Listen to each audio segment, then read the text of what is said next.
Makanya Tuhannya disebut Maha Suci, Maha Tinggi. Yang tidak menyembah pencipta itu Kristen, karena menyembah ciptaan berupa manusia. Pencipta kamu siapa? Pencipta kamu? Pencipta saya adalah Allah, Rabbus samawati wal ard. Khaliq Bagaimana menciptakannya? Loh, proses penciptaan Allah terhadap alam semesta ini tak ada kemudian manusia yang hadir pada saat itu. Gimana dong? Yesus itu diciptakan. Bukan dengan Yesus firman-Nya. Allah tidak Yesus itu menciptakan dengan firman. Allah menciptakan melalui firman. Al-Quran surah Kenapa Yasin, firman itu innama bukan Tuhan? amruhu idza arada syai'an ayyakula lahu kun fayakun.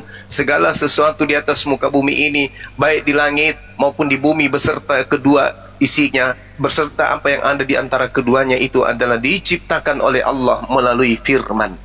Innama amruhu idza arada syai'an ayyakula lahu kun fayakun. Termasuk Yesus yang engkau sembah itu adalah ciptaan Tuhanku. Jadi firman itu Tuhan atau bukan? Firman itu perkataan Tuhan. Mantap kan jawabannya Bang Suma? Bukan Tuhan. Gila. Firman itu perkataan Tuhan. Yang Tuhan itu adalah sifat yang melekat pada diri hakikat pencipta, disebut kalam. Hebat kan Bang Suma itu? Keren. Kalamnya itu Apalagi makhluk saya atau dikelilingi bidadari. Mampus. kalamnya Allah itu makhluk atau tidak? Si aku datang besok. Ini banyak bidadari saya di sini. Kalamnya Allah itu makhluk atau tidak? Kalam itu sifat. Yesus Sifat. itu makhluk. Beda kelas kita. Jadi kalamnya itu sifat Allah tuh nggak mengandung, tidak ada sifat keilahiannya. Loh, justru Allah itu ilahi. Ilahi itu Tuhan, sembahan. Allah memiliki sifat. Jadi kalam Sifat itu, Allah itu adalah hakikat yang melekat pada diri Allah. Sama seperti Anda. Ya, sifat Anda itu hakikatnya misalnya apa? tulul. Kalam itu hakikatnya apa? Ketululan Anda itu adalah sifat yang melekat pada diri Anda sendiri, bukan pribadi yang berbeda. Antara tululnya Anda dengan Anda itu adalah hakikat yang satu. Paham sampai sini? Jadi ketululan Anda itu bukan pribadi baru, tapi itu adalah sifat yang melekat pada diri Anda. Bahlul dalam bahasa Jerman. Jadi hakikatnya kalam itu bukan Tuhan. Kan Jadi, sudah aku bilang tadi. Kalam Itu sifat. Sifat itu melekat pada diri Tuhan. Sedangkan Yesus itu bukan sifat. Yesus itu manusia. Sejatinya manusia pasti ciptaan dong.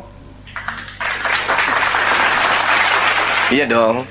Ini lagi bicara kalam. Kok kalam itu hakikatnya itu Tuhan atau tidak? Hakikatnya kalam itu ilahi kalam atau tidak? Itu adalah sifat yang melekat pada Sifatnya diri Allah.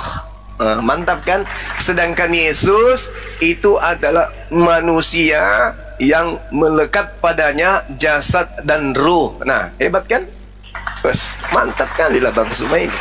Ya berarti benar perkataan. Berarti pencipta kalian itu hakikatnya itu bukan ilahi, cuman sifat yang tidak ilahi, ya kan? Sifat kalam yang tidak ilahi. Berarti kalian tidak menyembah Allah karena nama-nama atau gelar penciptanya yang itu karena penciptanya itu tidak ilahi. Mati nih ya. Rusak Anda. Otak Anda bocor halus. Nggak bisa membedakan antara perkataan dan sifat. Bang itu Suma. bahaya itu. Selamat sore Bang Suma. Sore Paman. Paman.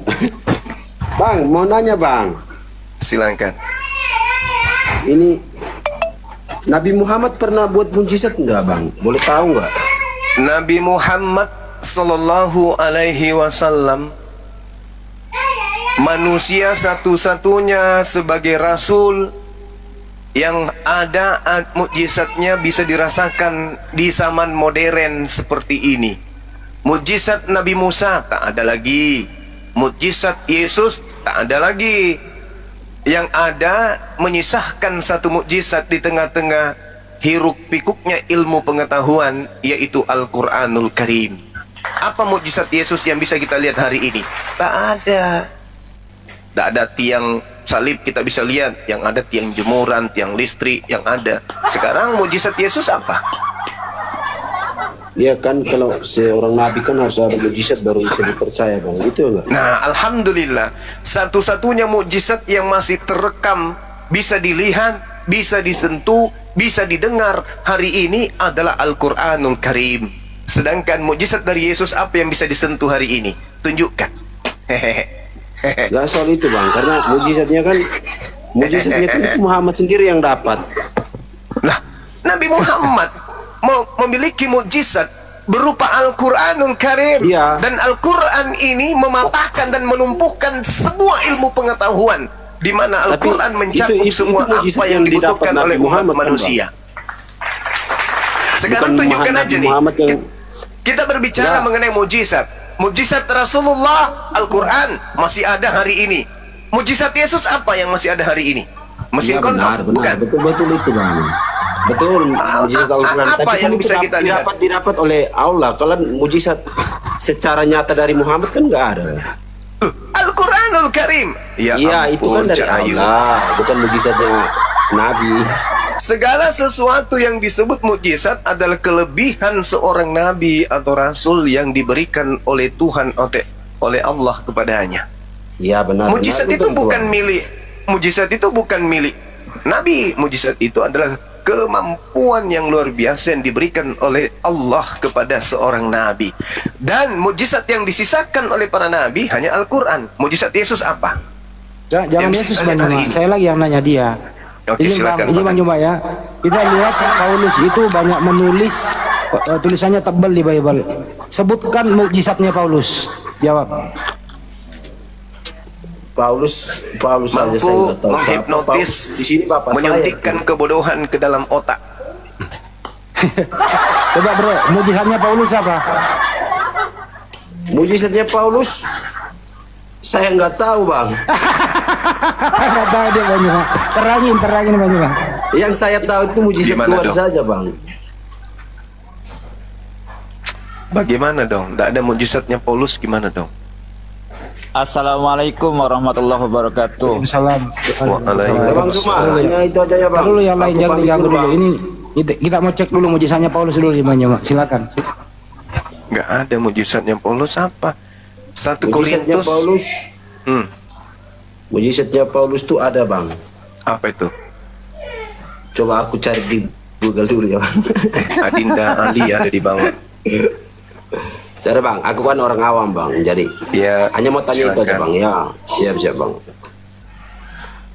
Bang Zuma, boleh nggak saya bertanya, Bang? Dulu, Bang. Iya. Ada Muslim. Selesai dulu Pak Ina Lopez ini. Ada lagi pertanyaan Lopez? Enggak ada lagi, Bang. Itu aja, Bang. Oke, terima kasih. Ya, salam toleransi. Salam toleransi, Bang. Sebentar, Bang. Abang tadi ditanya, Bang. Mukjizat Paulus itu apa? Tadi kan Abang ditanya. Aku bilang aku nggak tahu, Bang. Aku orang awam. Baik, saya kasih tahu, Bang. Saya kasih tahu. Mukjizat Paulus itu digigit ular tedung tidak apa-apa. Dan mukjizat itu sampai hari ini adanya sama umat muslim. Siapa yang digigit ular tidak apa-apa? Panji sang petualang, Bang. Umat ya, muslim itu, sama Bang, ini ya? Master Limbat. Ah, betul, umat muslim itu, Bang, ya. Ya, jelas, Bang. Ayo, Bang, pamit, Ya. pamit. Ya, silakan, Bang. Sendalnya pakai. Lanjut. Ini pakai sepatu, Bang. Jadi teman-teman Kristen itu kan penulis Bible-mu itu mestinya punya mukjizat dong. Lukas, Matius, Yohanes, Markus, Paulus itu kan penulis Bible. Mestinya dia harus bermukjizat juga dong. Ada dia kelebihan dibanding manusia lainnya. Oke, itu harus diminta pertanggungjawaban juga. Kok dia menulis surat begitu tebal, nggak ada mukjizatnya, nggak ada kelebihannya dibanding dengan orang lain. Tapi kalau kita nanti monolog nggak enak, kelebihannya sebenarnya sih ada. Cuman kalau ada oten di sini, Bang Juma bisa nerangin kelebihan Paulus seperti apa dibanding manusia lain. Tadinya Saulus adalah seorang menganiaya murid-murid, setelah katanya bertobat, ya tulisannya baca aja. Ya di sana adalah berhasil membuat Kristen itu menuhankan Yesus. Kan itu mukjizatnya dia. Betul seperti itu? hakikatnya dia. Bang Zuma, saya boleh bertanya silakan. nggak, Bang?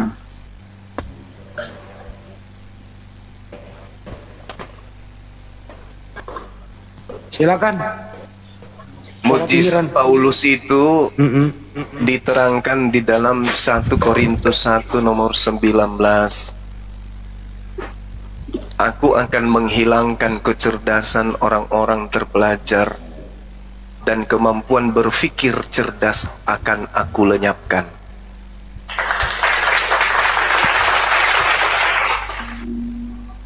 Pertanyaannya, apakah terbukti mukjizat Paulus ini? Terbukti nggak?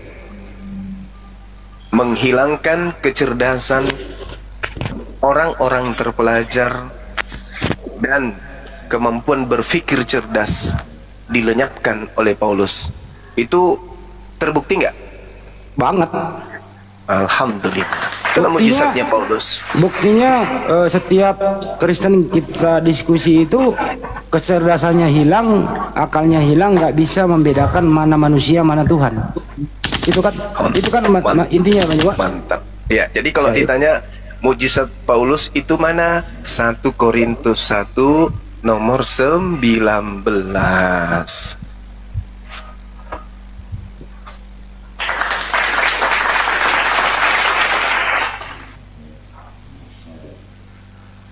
Bang Zuma, Iya.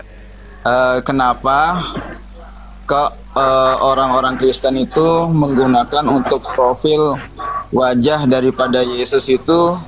Saya baca di beberapa literasi itu diambil dari seseorang yang bernama Caesar Borgia. Sementara kan Caesar Borgia itu adalah putra dari Kaisar Pope Alexander VI yang begitu terkenal kejam dan juga sebagai pelaku LGBT. Nah, Waduh. sementara Jangan menyebut itu Bang. nah makanya itu yang saya tanyakan, kenapa mereka kok bangga begitu menggambarkan wajah Yesus itu menggunakan wajah daripada Caesar Borgia itu, Bang. Nah, ini yang tidak bisa saya jawab ini. Yang pasti saya hanya bisa membaca yang tadi 1 Korintus 1 nomor 19. Ya, bisa jadi karena tergenapi, kecerdasan dihilangkan, kemampuan berpikir dilenyapkan. Bisa jadi sehingga ya foto orang yang bukan Yesus pun dianggap Yesus. Bisa jadi. Ngomong sama Bang Juma. Ya, gimana Blah? Assalamualaikum. Jadi gini ya teman-teman muslim ya, jangan, tolong dengerin dulu, jangan memancing, izin dulu, jangan memancing Bang Juma menjawab terlalu jauh, nanti monolog ya. Kita jawab sebagaimana tertulis saja gitu ya. Oke, jangan minta pendapat yang terlalu jauh. Silakan. Assalamualaikum Bang Juma. Waalaikumsalam warahmatullahi wabarakatuh. Mbak Bang Juma. Blah. Kenapa sih kalau Oten itu kalau mau masuk Islam nih diem-diem, tapi dia tuh kayaknya takut sekali ketahuan sama teman-temannya, sama orang gereja lah kayak gitu. Ya, mungkin karena mereka takut terintimidasi.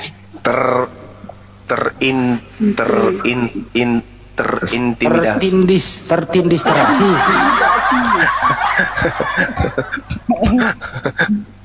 Iya, kayak itu kayak maunya diem-diem, itu maunya ditutupin gitu. Mungkin takut itu tadi, takut menyebutnya terulang-ulang lagi. Kebanyakan sih ya. Kebanyakan yang kita temui di lapangan itu karena ketakutan. Betul, ketakutannya itu disebabkan karena ancaman, takut kemudian pengusiran, takut tidak ada warisan. Ya, intinya di situ.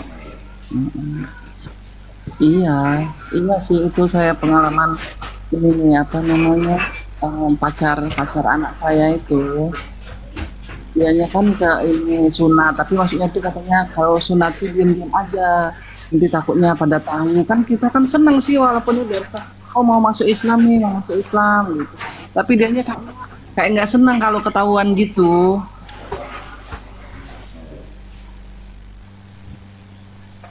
Iya itu dia, takut. Ya mungkin karena apa ya? Ya itu tadi, bukan mungkin sih ya, alasannya karena mereka menghindari sesuatu yang tidak mengenakan yang bakal diterima dari keluarganya. Ini saya jawab aja, Mbak. Yang biasanya Mbak kita dengarkan, takutnya adalah pertama, takut diusir dari keluarga, takut dikucilkan, takut dihilangkan hak warisnya, takut kehilangan pekerjaan. Tapi kesimpulannya yang kita edukasi itu kepada mereka, khususnya Banyumas sering edukasi, jangan takut hal duniawi, takutlah kepada Sang Pencipta Allah Subhanahu wa taala. Semoga mereka takutnya kepada Allah, hilang semua ketakutan di lingkungan dia. Itu edukasi kami, Mbak. Benar. Benar, Bang. Terjawab ya. Assalamualaikum warahmatullahi wabarakatuh. Sebentar, Mbak Neng. Udah terjawab ya, Mbak Bia? Mbak siapa sini? Mbak Bia ya? Sudah, Bang Andi. Bang Juma, salam Bang Juma ya. Iya, kasih ya saudariku ya, sehat selalu ya. Amin, alhamdulillah. Amin, alhamdulillah. Kenapa Bang ke Prabu Mule Bang, ke Palembang Bang? Palembang, Kalimantan Ya. Selatan. Wih, Sama nanti. Palembang Sumatera Selatan Bang. Ah? Palembang Sumatera Selatan Bang. Oh, Sumatera Selatan, oke. Iya, Baik, banyak baik. empek-empeknya Bang. Oh iya betul, kan terkenal kota penghasil empek-empek itu kan. Iya, Apa itu? tapi hati-hati Balikpapan. Bang, di sana bahaya Bang. Banyak kapal selam juga dimakan Bang. Ya, pempek kepala selam. Tapi begini Mbak Bia, Ya. mereka ini yang sudah mualaf banyak mengalami hal demikian, diusir dari keluarga, diberhentikan dari pekerjaan, bahkan mereka beribadah dilecehkan di dalam rumahnya sendiri. Nah ini memang ujian bagi seorang mualaf. Tentu kita sebagai umat Islam, mualaf itu ada haknya. Ya mari kita saling bergotong royong, bekerja sama, ya membantu mereka yang sedang kesulitan, yang baru memeluk Islam itu intinya Mbak, oke? Bener Bang. Jadi kalau makan kepala selam, makan satu, ingat mualaf juga, sisain satu buat dia gitu loh. bener. Nah itu, oke? Lanjut. Oke Bang. Masih mau dengerin Sudah, Bang? Mbak. Boleh kan? Iya di Udah. bawah ya, ada Kristen mau naik soalnya. Oh iya, oke, turunin Mbak. Oke. Assalamualaikum Bang Andi semua.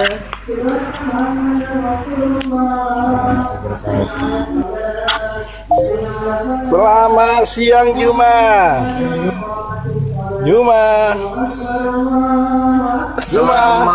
Selamatkan siang Paman.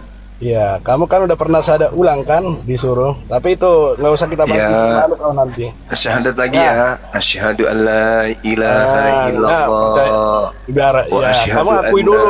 Muhammadar Kamu Rasulullah. Ini hotel ini kalau orang bersyahadat kenapa dia panas kupingnya ya mendengarkan ya Bang Juma? Kok turun Assalamualaikum Bang itu? Juma. Ntar dulu Bang Mbak. Andi Ini semuanya. hotel ini kalau orang Waalaikumsalam warahmatullahi Bang Juma, ini hotel ini kalau orang dengar syahadat kenapa kupingnya gatal ya?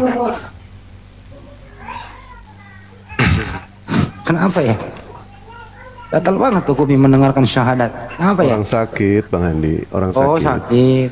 Orang seperti si Randy ini, jangankan dibacakan ayat kursi, dilempar kursi juga nggak akan bisa. Susah. Orang udah sakit kok. Mau gimana orang udah Kursinya sakit? yang lewat. Iya. Mau diskusi baik-baik nggak bisa, ya kan? Nggak literasi nggak punya. Satu-satunya ya menghina, nggak ada lagi. Menghina. Masuk ke oknum nanti, gitu. Iya.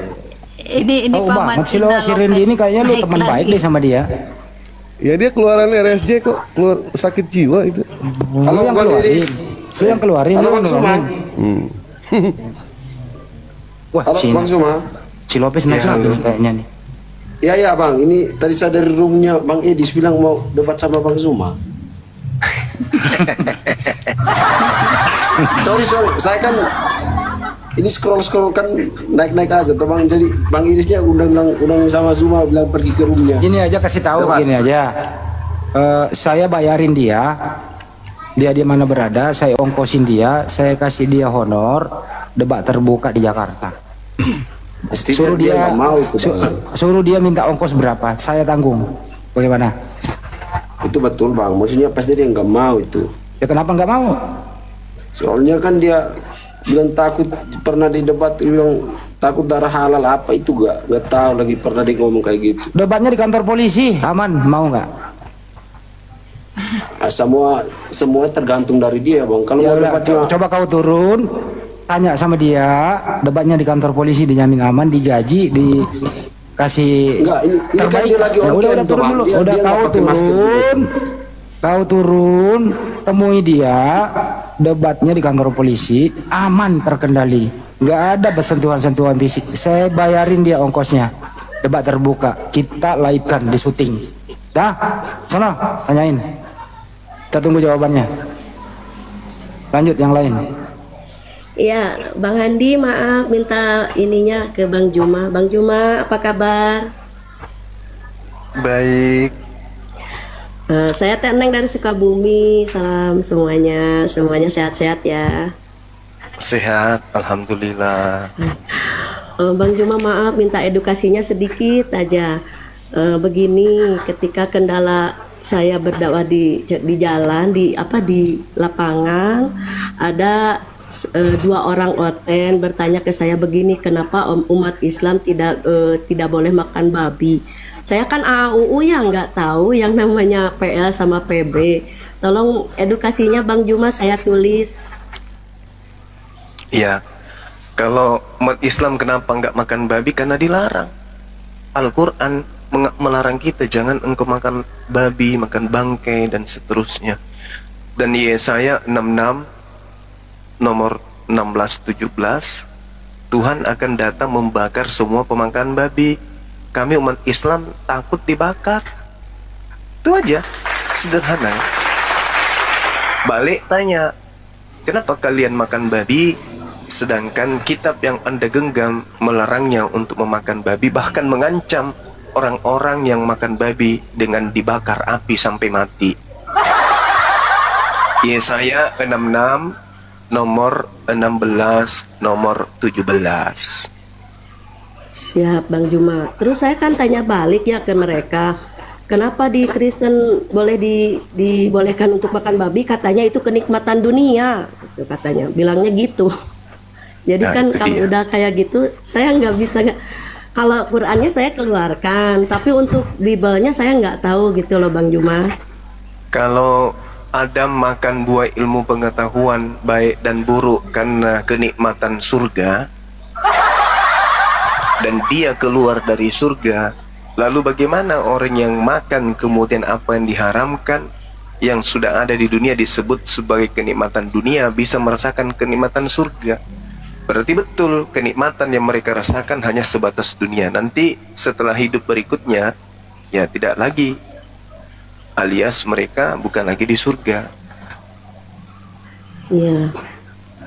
Terus mereka menanyakan katanya kenapa umat Islam beribadah seolah-olah mereka masuk ke surga untuk dicap tidak seperti Yesus sebagai juru selamat. Aduh, saya betul-betul AUU nggak tahu Biblenya Bang Juma. Tolong edukasinya. Terkait dengan babi tadi? Atau apa lagi? Iya, itu pertanyaan kedua yang mereka tanyakan ke saya. Apa itu?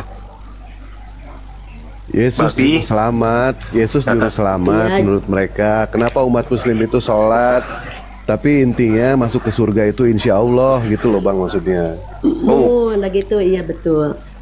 Nah kalau yang terkait itu di dalam kitab mereka juga diterangkan 2 Yohanes 1 nomor 3 ya. Apa yang diterangkan di sana? 1 Yohanes 3 nomor 2 ya teman-teman. Di situ juga dikatakan, saudara-saudaraku yang kekasih, sekarang kita adalah anak-anak Theos, tetapi belum pasti seperti apa keadaan kita kelak. 1 Yohanes 3 nomor 2. Mereka juga belum pasti keadaan mereka. Dan tidak ada jaminan kepada Yesus, dari Yesus kepada mereka. Gak ada. Suruh mereka nunjukkan di mana jaminan Yesus kepada yang mempertuhankan dirinya. Tak ada satupun jaminan Yesus. Nah, sedangkan Yesus mereka sebut sebagai juru selamat. Nah, bukan juru Kristiani, tetapi juru shalom, juru selamat. Islam artinya selamat, berarti Yesus juru Islam. Ada yang tahu nggak apa artinya Islam? Selamat. Islam artinya Selamat. Selamat. Yesus juru Selamat, juru Islam. Juru Islam. Yeremia 29 nomor 11, aku tahu rancangan-rancanganku tentang kalian, yaitu rancangan damai sejahtera. Islam artinya Selamat. Damai sejahtera, Sejahtera. juga selamat juga. Berarti Allah sudah merancang Islam itu jauh sebelum baginda Rasul Muhammad SAW menyempurnakan dinul Islam. Masya Sederhana toh? Allah, hatur nuhun, terima kasih Bang Juma, saya tulis Sama-sama. ya. Hatur nuhun, Iya. hatur nuhun Bang Handi, host semuanya. Saya di bawah ya. Iya. Assalamualaikum warahmatullahi wabarakatuh. Saya lengkapi. Waalaikumsalam. Saya lengkapi 1 dikit Yohanes boleh, 3 nomor 2, belum tahu nasib mereka kelak seperti apa. Hai. Silakan. nggak terkait mengenai soal babi tadi, Bang. Allah itu menciptakan makhluknya yang pertama. Kenapa sebut babi? Tunggu. Ngapa sebut babi terus lihat fotonya bom? Kenapa? Dendam kali kau rupanya. Mirip Bang. Oh, mirip. Adik kakak. Allah Subhanahu wa Ta'ala menciptakan makhluk itu ya. Ada yang untuk dijadikan sebagai kawan seiman, saudara, itu adalah kita sebagai sesama umat muslim. Allah menciptakan makhluknya itu ada yang untuk dimusuhi, dilaknat. Siapa dia? Iblis laknatullah. Dan Allah menciptakan makhluk itu ada untuk dihindari. Apa itu? Babi. Jelas itu sebagai ujian daripada kita. Nah, orang-orang Kristen ini lucu ya. Orang berhenti makan garam karena takut tekanan darah tinggi. Ini takut tekanan darah tinggi. Berhenti makan yang manis karena takut gula. Tapi kenapa mereka tidak takut sama Allah ketika Allah memerintahkan jangan pernah makan babi? Dia tidak takut sama Allah, tidak takut sama Tuhan. Itulah Kristen luar biasanya. Umat muslim itu paling takut sama Tuhan. Kristen mana ada yang takut? Dilawan semua, ditubruk semua, dilabrak semua sama mereka ya.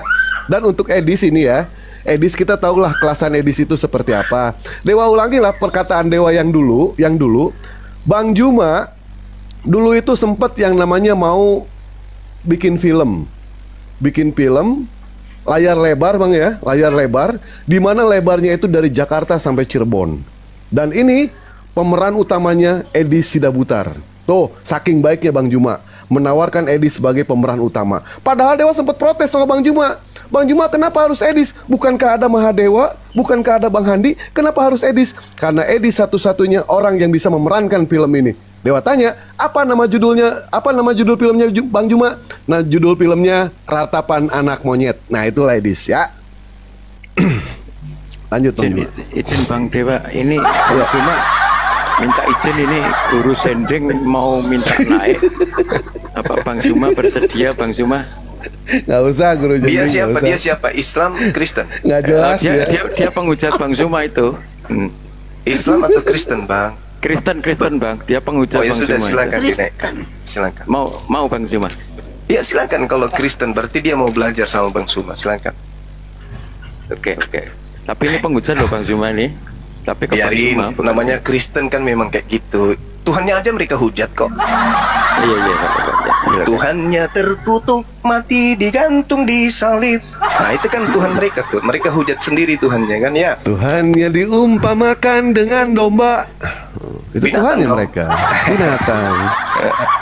Ayo silakan angkat digantung bicara, di salib. wahai penganut agama yang menghujat Tuhannya sendiri. Silakan. Permisi Bang Juma, assalamualaikum. Waalaikumsalam warahmatullahi wabarakatuh. Aku Inotea dari Sentul. Salam buat Iya. Bang Andi, Bang Dewa, Mbak teman aku Mbak Rosi. Mau tanya Iya. boleh nggak sebentar? Iya. Ini kita lagi mau Ini mau berdebat dengan diskusi dulu, saudara ya. guru Sendeng. Guru Sendeng. Guru Sendeng. Ada Ya, guru Sendeng di itu sini, ntar kita mau dulu ya. diskusi. Ya oke boleh. Tunggu ya. Ya. Iya. Tunggu. Silakan Guru Sendeng, apa kabar? Salam Yang- kenal. Ya, iya. Yang bisa membaca dulu lah kalau bisa diskusi. Kalau Juma belum bisa membaca nanti dulu. Oke, Yang baca bisa apa ini? Ibrani kah? Yunani kah? Atau Al-Quran? Enggak, yang bisa membaca aja, membaca. Iya, ini saya tanya Anda loh. Ibrani kah, Yunani kah, atau Arab? Itu membaca nama aja yuk nggak paham yang tertulis. Kan kacau. Nah itu coba. Apa?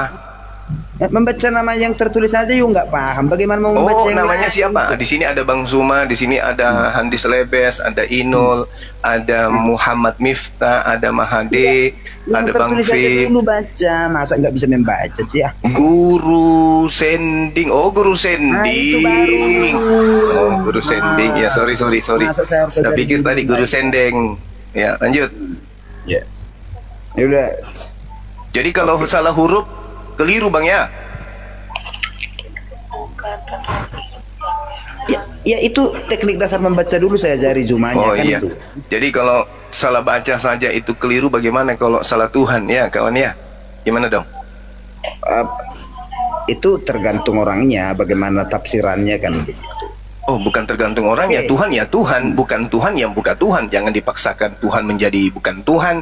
Begitu sebaliknya, jangan dipaksakan yang bukan Tuhan jadi Tuhan. Gak boleh kayak gitu dong.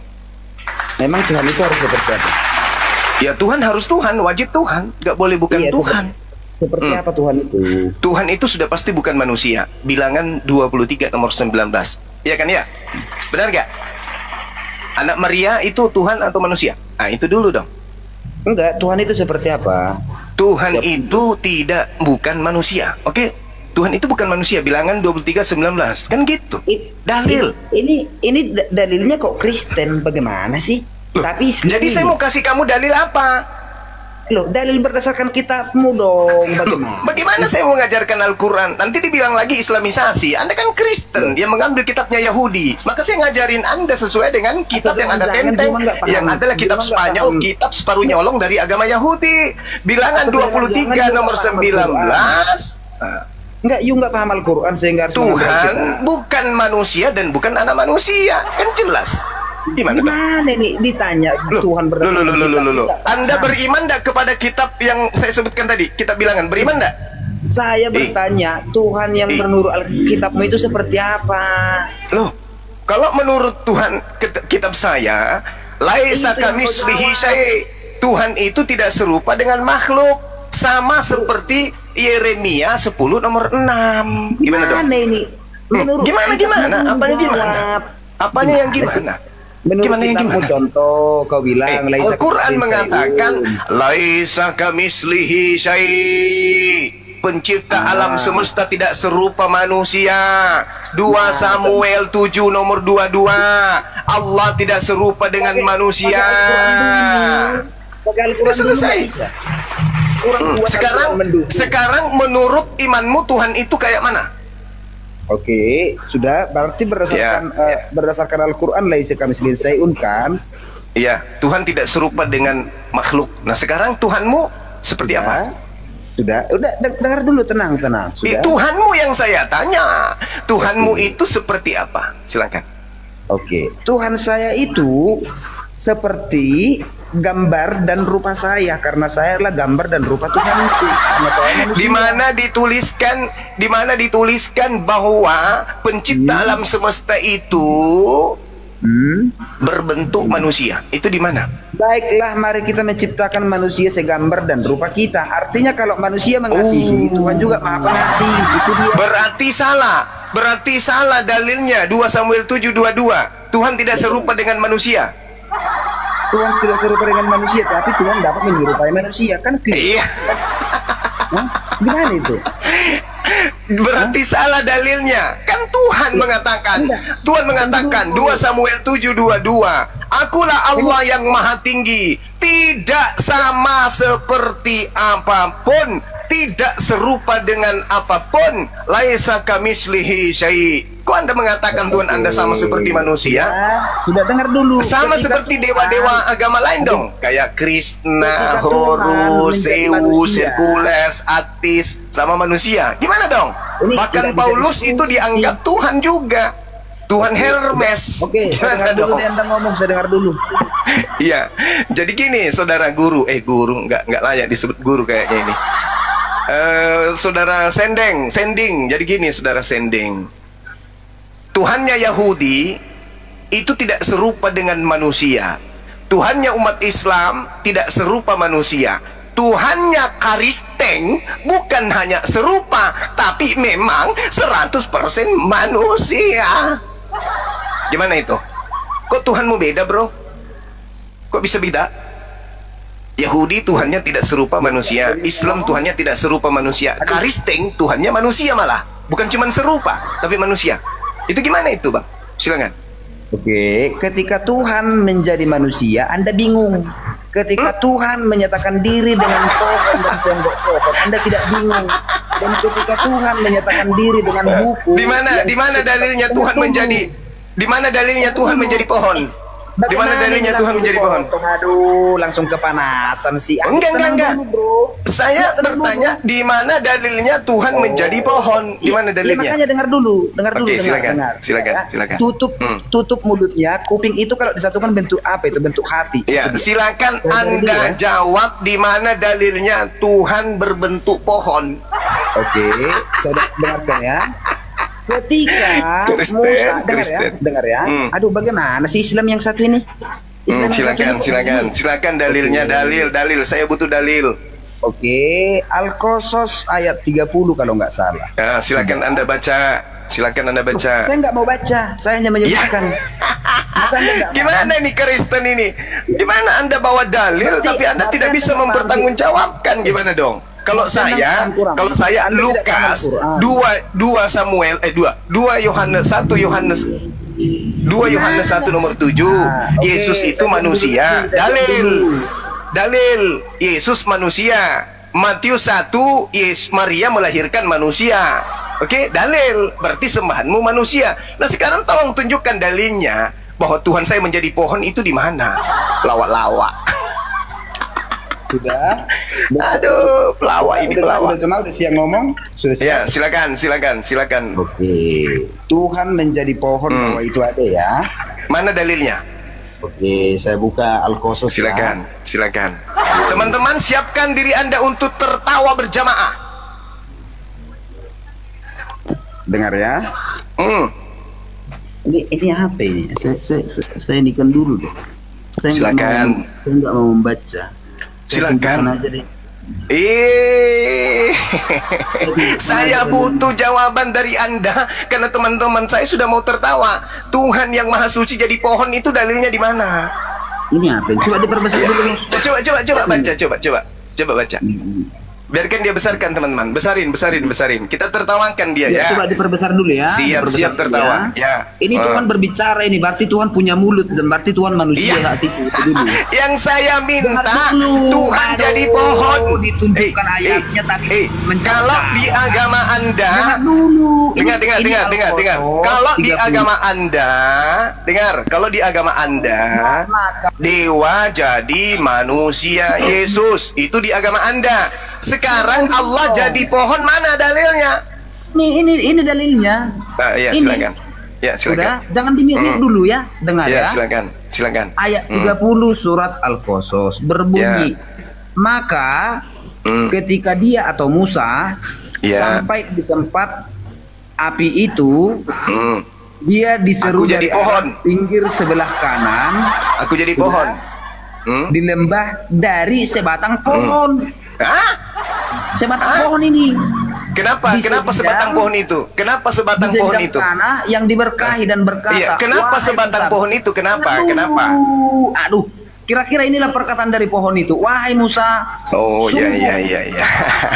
Akulah Allah. Oke. Tuhan dan sudah gantian.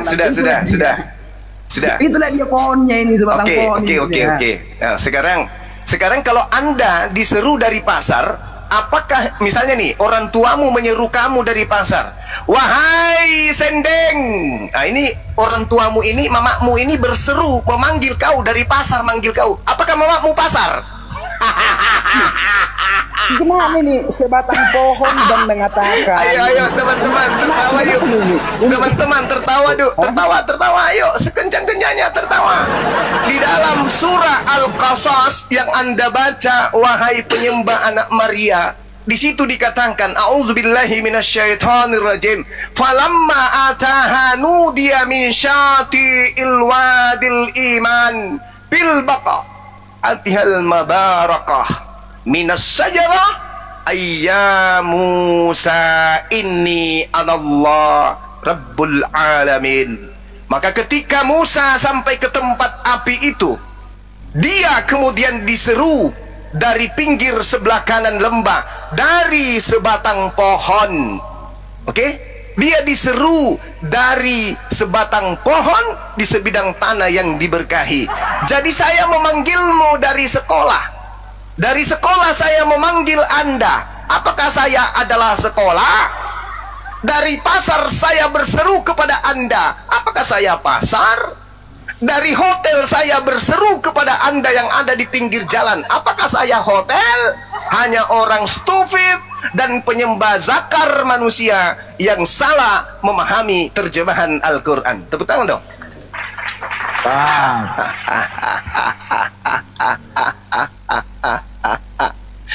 Nabi Musa diseru dari balik pohon, dari sebatang pohon. Sedangkan Allah Subhanahu wa ta'ala menjelaskan, wa ma kana li basharin ayyukallimahullahu illa wahya aw min wara hijab aw yursila rasulan. Subhanallah.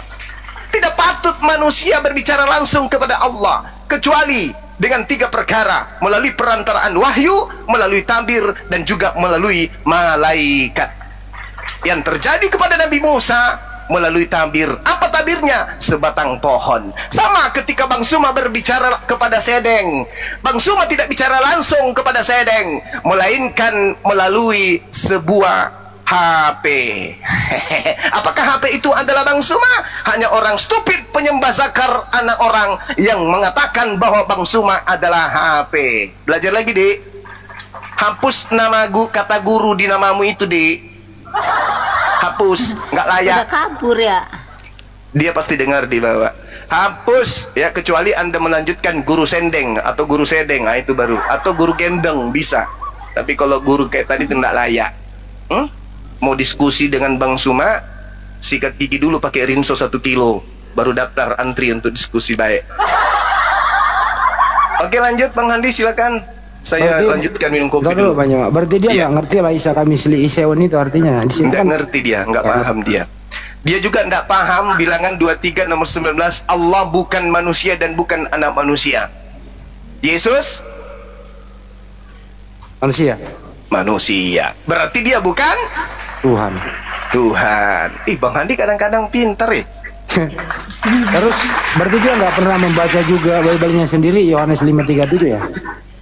Ya, nggak bisa, nggak pernah juga dia baca kali ya. Yohanes 7 nomor 28 sampai nomor 29. Engkau memang mengenal aku, tapi kamu tak mengenal dia. Aku dan Bapa adalah beda. Aku kamu kenal, Bapa tak kau kenal. Berarti aku bukanlah Bapa. Gini Bang Handi, lebih besar daripada aku. Gini Bang Handi, Bang Handi memang mengenal Bang Suma, tetapi Bang Handi tidak mengenal istri Bang Suma. Apakah Bang Suma adalah istri Bang Suma? Bukan. Bang Handi mengenal saya, tapi Bang Handi tidak mengenal bapak saya. Berarti saya dan bapak saya beda. Karena Bang Handi mengenal Bang Suma, tapi Bang Handi tidak mengenal bapaknya Bang Suma. Berarti bapak saya beda dengan saya. Itu cara belajarnya.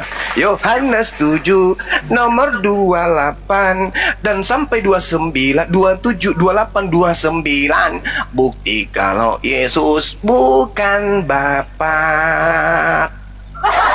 Bapak karena masing-masing hidup sendiri-sendiri. Yohanes 5 nomor 26. Izin Bang Juma, ini ada tamu barangkali dia mau belajar ini ya. Selamat sore Santoso. Selamat sore Bang Santoso.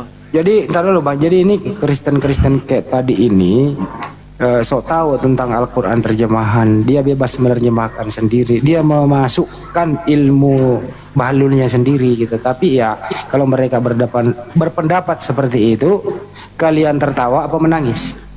Tertawa dong, ayo tertawa rame-rame. Kasihan. Mbak Os, ini Santoso yang itu kan, yang Katolik ya Mbak Os? Iya, ini Bang Santoso Katolik. Iya, dia mau belajar ini tentang Islam. Bang Santoso. Bang Santoso. Yo, selamat sore. Iya, selamat sore Bang Santoso. Apa yang mau sinyal saya kurang bagus. Sudah bagus.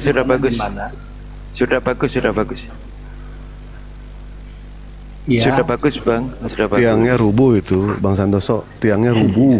Mau nanya dulu Bang Dewa. Bang Dewa, bisa nggak kita ngajarin ikan berenang? Nah, sulit ya. Orang seperti guru jending itu membaca Al-Quran cuma setengah, mengerti cuma separoh, ilmu nol, tapi berbicara double. Diajarin tidak mau, belajar sendiri ogah, dilurusin pengennya bengkok terus, selamanya ente bengkok. Jadi jangan salahkan Allah ketika ente nanti mati, dilemparkan sama Allah ke neraka jahanam. Kenapa? Bang Juma sudah memberitahukan kepada ente. Tugas kami hanya menyampaikan, ya. Tapi sebelumnya Dewa nyanyi dulu Bang. Dewa juga pengen nyanyi. Tadi Abang nyanyi, Dewa nyanyi. Aku dan Bapa adalah satu. Tapi ketika Yesus naik ke langit, dia duduk bersebelahan dengan Bapa. Tidak pernah menyatu. Tapi masing-masing. Lukas 22:69. Mulai saat ini anak manusia duduk di sebelah kanan yang maha kuasa. Ya, nggak nyatu Bang, buktinya Bang. Duduk, katanya duduk bareng. Maka duduk, gimana ini? Duduk bareng, nggak nyatu. Ya, silakan Mas Santoso. Anda Bang Juma. Kebetulan saya nggak ada pertanyaan, saya hanya menyimak aja kok. Kalau ditanya boleh.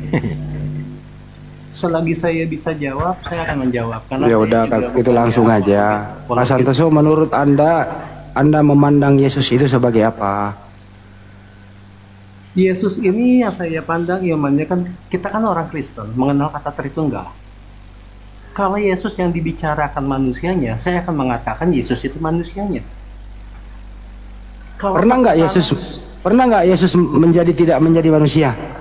Maksudnya gimana? Pernah nggak Yesus sampai saat ini tidak menjadi manusia? Tidak, dia pernah menjadi manusia. Sekarang ini masih manusia kah dia? Sekarang ini dia sudah bukan lagi manusia. Oke, Bang Juma bisa diedukasi. Yesus sekarang bukan manusia lagi katanya. Sedikit aja, Dewa sedikit Bang. Silakan. Ya. Pada saat Yesus turun yang kedua kali, dia datang sebagai manusia atau bukan? Saat Yesus turun yang kedua kali, permasalahannya sekarang dia belum turun kan? Iya. Udah nggak apa-apa, edukasi aja. Apa jawab apa? Edukasi aja Bang Dewa, silakan Bang Juma. Ya udah, Bang Juma lanjut lah. Nggak bisa mikir nih orang. Untuk Yesus datang kedua kali, datang kedua kali itu apa? Untuk apa sih? Untuk itu kan katakan akhir zaman. Permasalahan. Ya udah ya, nanti dibicarakan untuk apa? Ini manusia dan tidak manusia selamanya Yesus. Silakan Bang Juma. Iya, gini Bung. Pencipta alam semesta ini pernah nggak berhenti menjadi pencipta? Maksudnya gimana? Pencipta alam semesta, pencipta manusia, pernah tidak berhenti menjadi pencipta? Pernah. Menjadi bukan pencipta. Bukannya berhenti untuk menjadi bukan pencipta ya, tapi dia bisa dikatakan beristirahat pernah. Istirahat pernah, oke.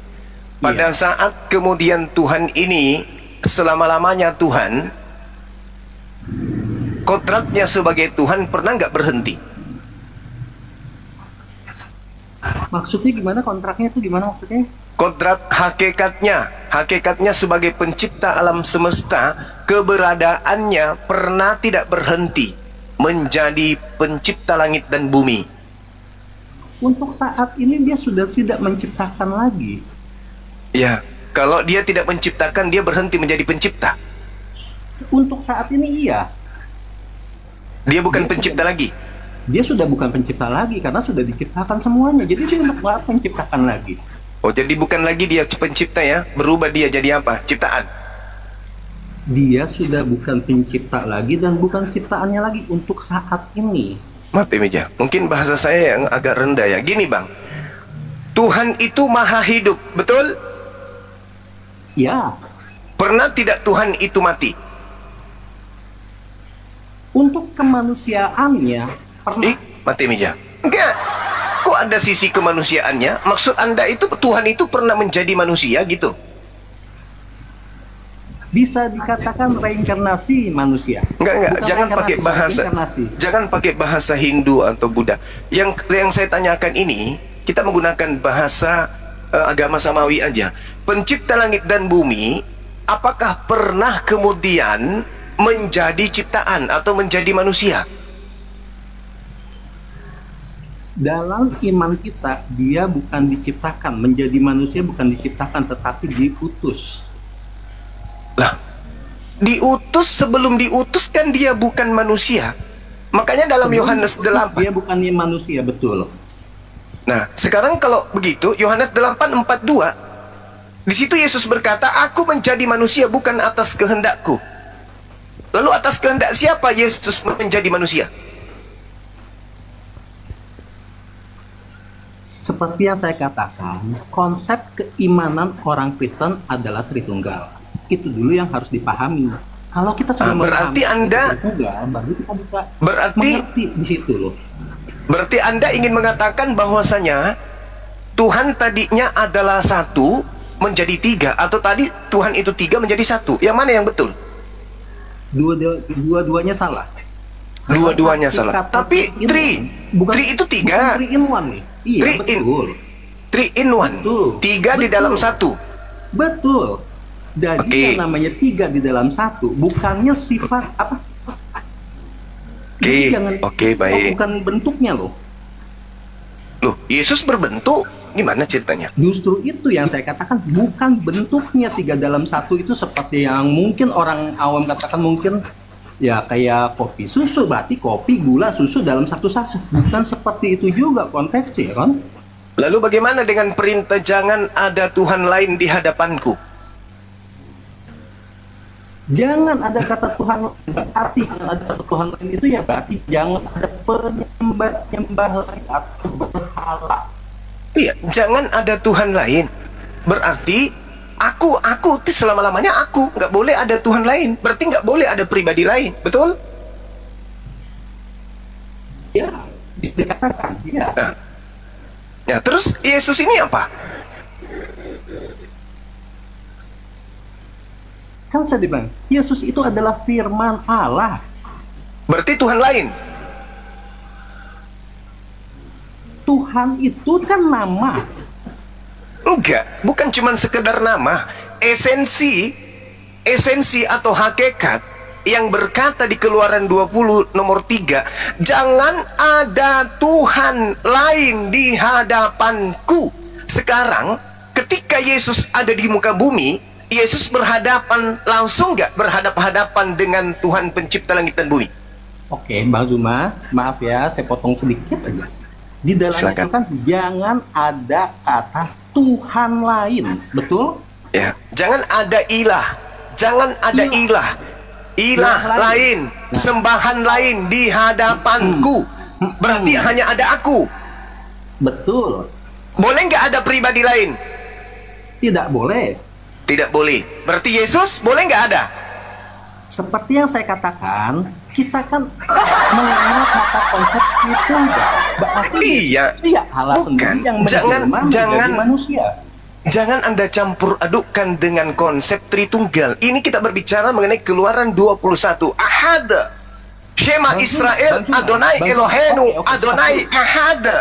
Tidak ada boleh lain di hadapanku, tidak boleh. Di kiriku, di kananku, di depanku, di belakangku, bawah, atas, tak boleh. Hanya aku saja, tak ada yang lain.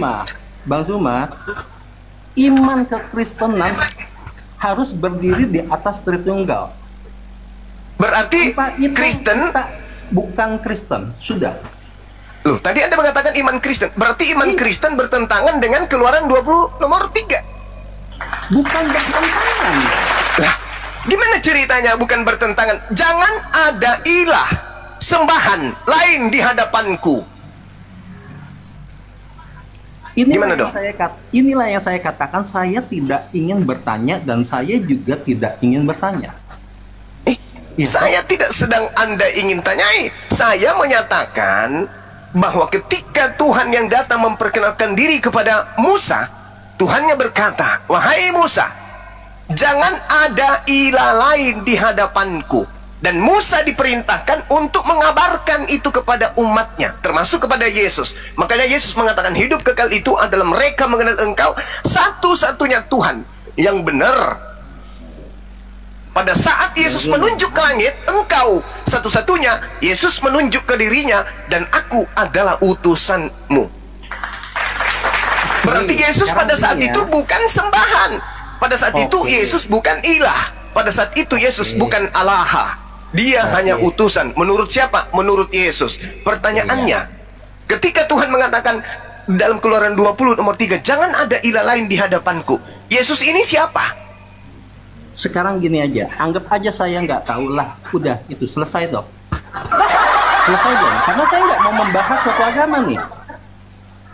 Oke, saudara, ketika Yesus ada di tengah-tengah Bani Israel, dari awal, Tuhan yang tidak mau kemudian, Tuhan yang tidak ingin kemudian orang Yahudi membuat Tuhan di hadapannya, itu di mana posisinya? Ketika Yesus ada di bumi, Tuhan yang tadinya berfirman di Keluaran, itu posisinya lagi di mana dia? Saya boleh berbicara, sudah boleh berbicara? Iya, silakan. Oke, dari awal saya masuk, dari saya pertama open mic, apa yang saya katakan? Saya ingin menyimak. Dari awal sudah jelas belum perkataan saya ingin menyimak. Lalu saya mengatakan juga saya tidak ingin bertanya. Kalau ditanya bagaimana, saya bilang saya akan menjelaskan selagi saya bisa dan saya tahu. Kalau pertanyaan Bang Juma untuk yang dalam arti kata seperti itu, saya bukan apologet Oke, seperti Bang Juma yang bisa menjelaskan. Saya rasa baik. saya dari awal itu pertama kali sudah jelas. Jadi kalau Bang Juma ingin mempertanyakan langsung, Bang Juma boleh bertanya mungkin dengan Prof siapa ya, Prof Metatron di grup di roomnya. Siapa lah, saya lupa lah. Karena tujuan saya kemari saya hanya untuk menyimak, mendengar. Jadi tolong kita sama-sama saling menghargai. Saya rasa Bang Zuma juga orang yang ya bisa dikatakan mengecap pendidikan juga lah. Kita sudah dewasa toh? Iya. Baik, Bang. Baik. Setuju. Baik. Nah, sekarang gini. Kami umat Islam ini menerima pemberitaan tentang pencipta langit dan bumi ketika kami diwajibkan beriman kepada Nabi Musa. Al-Quran menjelaskan, A'udzubillahi minasyaitonirrajim. Qala, ya Musa, inni istafaituka 'alan nasi birisalati wa bikalami. Fakhuzma ataituka wa kum minasyakirin. Allah, Tuhannya umat Islam, berfirman kepada Nabi Musa, wahai Musa, sesungguhnya aku memilih melebihkan engkau dari manusia yang lain pada masamu untuk membawa risalahku dan membawa firmanku, ketetapanku kepada Bani Israel. Sebab itu, berpegang teguhlah kepada apa yang aku berikan kepadamu, wahai Nabi Musa, dan hendaklah engkau termasuk orang-orang yang bersyukur. Wa katabna lahu fil alwah min kulli syai' mau'idatan wa tafsila li kulli syai' fakhuzha biquwwah wa'mur qaumaka ya'khuzu bi ahsaniha sa'urikum daral fasiqin. Dan telah kami tuliskan kepadamu wahai Nabi Musa pada Torah segala sesuatu sebagai pelajaran dan penjelasan untuk segala hal. Maka aku berfirman kepadamu wahai Nabi Musa, berpegang teguhlah kepadanya dan suruhlah kaummu Bani Israel berpegang teguh kepadanya, yaitu Torah. Dan sebaik-baiknya aku akan memperlihatkan kepadamu negeri orang-orang fasik. Di sini Al-Quran menjelaskan secara langsung bahwa yang berfirman kepada Nabi Musa adalah Tuhan yang kami sembah. Qala ya Musa, ya Musa, inni istafaituka, sesungguhnya aku memilih melebihkan engkau. Artinya Tuhan kami berfirman kepada Nabi Musa, Tuhannya Bani Israel berfirman kepada Nabi Musa, Tuhannya Bani Islam berfirman kepada Nabi Musa, Tuhannya Kristen bernama Yesus apakah berfirman kepada Nabi Musa?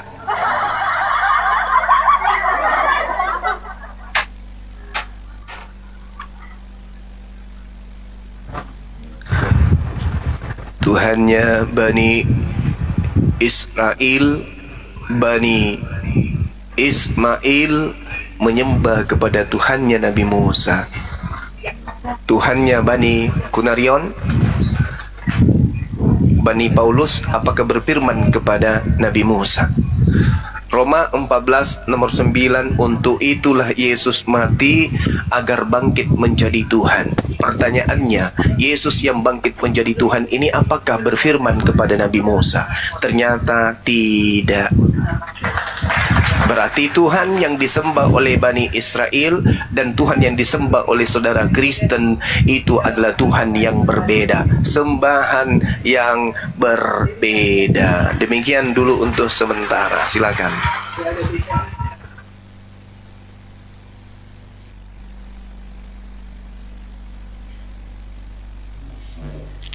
Iya Bang Suman, selamat sore Koko Wijanarko. Selamat sore Pak. Selamat sore Bang Kristen Muslim. Muslim. Assalamualaikum warahmatullahi wabarakatuh. Ada yang mau disampaikan? Sambil baca dulu ya tak. Saya cuma ini sudah menerima aja. Ya. Saya sering lihat diskusi Bang Zuma ini. Jadi sangat mantap. Oke teman-teman, karena saya mau jumpa Bang Juma makan sore makan malam, sudah ya dulu. Kita jumpa lagi pada video mendatang. Assalamualaikum warahmatullahi wabarakatuh.